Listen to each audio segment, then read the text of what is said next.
बिहार की सियासत में कल यानी कि 5 जुलाई का दिन बेहद अहम रहने वाला है। लंबे वक्त बाद RJD supremo Lalu Prasad Yadav party के 25 साल पूरे होने पर आयोजित समारोह को संबोधित करेंगे।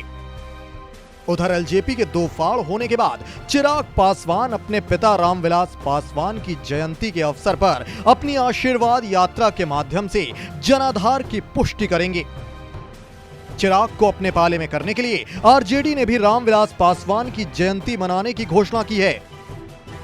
बताया जाता है कि एलजेपी के विवाद पर चुप्पी साधे बीजेपी चिराग की यात्रा को मिले जन समर्थन को आकर अपनी भावी रणनीति तय करेगी। अगर बीजेपी चिराग को समर्थन देती है तो इसे नीतीश कुमार पसंद नहीं करेंगे, ये भी तय माना जा रहा है। सबसे पहले अगर बात की जाए आरजेडी की, तो 5 जुलाई को आरजेडी अपने 24 साल पूरे होने पर 25वां स्थापना दिवस मना रहा है।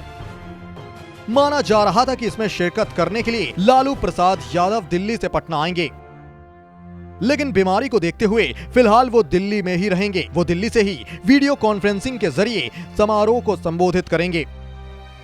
चारा घोटाला में लंबे वक्त तक जेल में रहने के बाद लालू कुछ महीने पहले ही जमानत पर रिहा होकर बाहर आए हैं।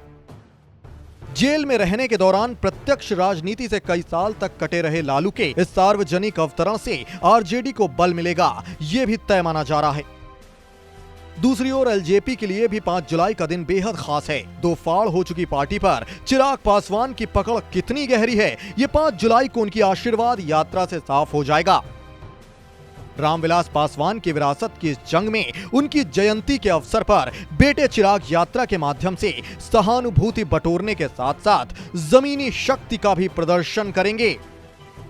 रामविलास पासवान की विरासत पर दावे में पार्टी का दूसरा गुट भी भला पीछे क्यों रहता। एलजेपी के पारस गुट के अध्यक्ष पशुपति कुमार पारस भी 5 जुलाई को पटना में अपनी ताकत का एहसास कराने के लिए बड़ा आयोजन करने की तैयारी में जुटे हैं। चिराग व पारस की इस जंग के बीच बीजेपी की चुप्पी के गहरे राजनीतिक मायने तलाशे जा रहे हैं। माना जा रहा है कि बीजेपी 5 जुलाई की यात्रा के माध्यम से यह आकलन करेगी कि चिराग पार्टी और वोटों को खासकर दलित वोटों पर रामविलास पासवान वाली पकड़ है या नहीं। इसके बाद संभव है कि बीजेपी मुंह खोले। एक बात और महत्वपूर्ण यह है कि एलजेपी को लेकर बीजेपी की नीति बिहार एनडीए के साथ महागठबंधन पर भी गहरा असर डाल सकती है।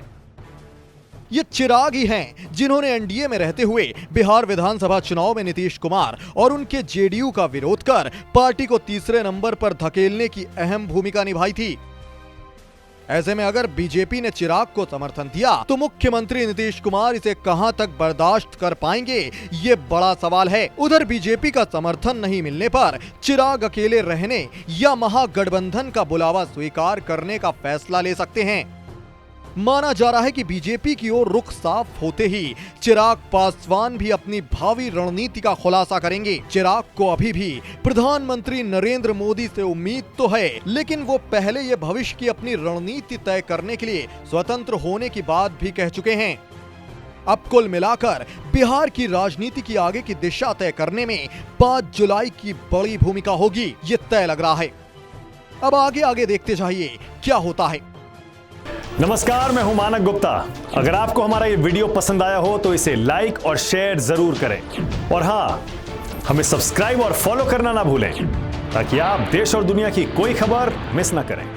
चाहे कोई ब्रेकिंग न्यूज हो या कोरोना वायरस से जुड़ी कोई भी अपडेट, पॉलिटिक्स हो या आपकी जेब से जुड़ी कोई खबर, इलेक्शन की कोई न्यूज हो, कोई कंट्रोवर्सी हो या फिर कोई वायरल वीडियो, सब कुछ मिलेगा न्यूज़ 24 पर। तो जुड़े रहिए हमारे साथ और देखते रहिए न्यूज़ 24।